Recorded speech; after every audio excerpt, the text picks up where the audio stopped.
வணக்கம் மேஷராசி அன்பர்களே. இந்த விஸ்வாவசு வருடம் ஆவணி மாதம் மேஷராசி அன்பர்களுக்கு மாத ராசி பலாப்பலனை கூற உள்ளேன். காலம் 17 ஆகஸ்ட் 2025 முதல் 17 செப்டம்பர் 2025 வரை 12 வருடங்களுக்கு ஒரு முறை ஒரு மனுஷனை நிர்வாணப்படுத்தி ரோட்டில் நிற்க வச்சுட்டு போகிற 3ஆம் இடத்து குருவில் இருக்கீங்க. இப்போ எப்படி நான் நல்ல பலன் சொல்ல முடியும்? அதுக்கு மீறி யாராவது இந்த படைமாண்ட நேரத்தில் தப்பிக்கிறாங்கன்னா அவங்க ஜாதகத்தில் பூர்வ புண்ணியாதிபதி கேந்திர கோணம்னு சொல்லுவாங்க ஜோதிடத்தில். அந்த கேந்திர கோணாதிபதிகள் வலுத்தன்மை பெற்றிருக்க வேண்டும். 1 4 7 10 5 9 1 5 9 இது வலுத்து அதனுடைய ஒரு தசையும் போச்சுன்னா தலைக்கு வந்தது தலைப்பாக தப்பிப்பாங்க. இந்த மாதம் ஆரம்பிக்கும் போதே சண்டையில் தான் ஆரம்பிக்குது, சச்சரவில் தான் ஆரம்பிக்குது உங்களுக்கு. அதனால மிகுந்த எச்சரிக்கையாக இருக்கணும். பின்மண்டையில் அடிபடுறதுக்கு அதிகாரம் உண்டு, தலையில் பின்மண்டையில் அடிபடுவதற்கு அதிகாரம் உண்டு. குடும்ப தேவைக்கான பணம் நிச்சயமாக வந்துவிடும். லட்சியம் தொழில் சார்ந்த பிரச்சனைகள் தான் அதிகமாக இருக்கும். ஆனால் குடும்பத்துக்கு தேவையான பணம் நிச்சயமாக வந்துவிடும். அதில் ஒன்றும் பிரச்சனை கிடையாது. உண்ண உணவு உடுத்த உடை அதுக்கு பணம் வந்துடும்.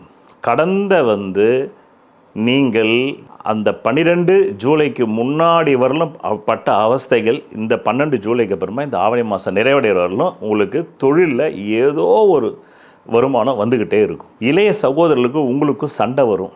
தொழில் ரீதியான சண்டை, சொத்து பிரச்சனை, மூதாதையர் சொத்து பிரச்சனை சண்டை வரத்தான் செய்யும். தாயின் உடல் நலத்தை பத்திரமாக பார்த்துக்குங்க. அவங்களுக்கு இந்த காலகட்டத்தில் ஏதாவது ஒரு மருத்துவ செலவு மறையலாம். பிறகு பிள்ளைகள் விஷயத்திலும் கொஞ்சம் எச்சரிக்கை தேவை. அவங்க விஷயத்திலும் உடல்நல பாதிப்புகள் வரலாம்.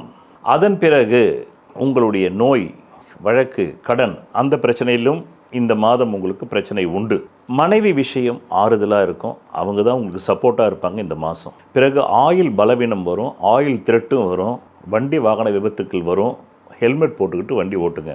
எங்கிருந்தோ ஒரு பெரிய தொகையை எதிர்பார்த்துருந்தீங்க, ஒரு பெரிய மனிதர் கொடுப்பாருன்னு. அவர் கொடுக்குறேன்னு கடைசி வரலும் கொடுக்கல. அதனாலேயே நீங்கள் இந்த மாதம் பெரிய அளவில் உங்கள் திட்டங்கள் நிறைவேறாமல் போகும். தொழிலில் போட்டி, பொறாமை, சண்டை, ஒரு நாளாவது ஸ்டேஷனில் போய் உங்களை ரிமாண்டில் போய் உட்கார வைக்கிற அளவுக்கு இந்த மாதம் அதிகாரம் உண்டு. எச்சரிக்கை நடந்துக்குங்க. ஏன்னா உங்களுடைய அந்த கோபத்தை இந்த மாதம் காட்டினீங்கன்னாக்கா ஒரு நாளாவது ரிமாண்ட் பண்ணணும். இல்லைன்னா புழல் சிறைக்குள்ளே அப்படி போயிட்டாவது ஒரு நாள் வரணும். நீங்கள் எச்சரிக்கையாக இருக்கணும். லாபத்தை பொறுத்தவரையில் இந்த மாதம் நீங்கள் சண்டை போட்டு தான் லாபம் அடைய முடியும். சேமிப்பு கரைகின்ற மாதம். இதுதான் இந்த மேஷராசி அன்பர்களுக்கான இந்த ஆவணி மாதத்துக்கான பலாபலன்கள். நன்றி, வணக்கம்.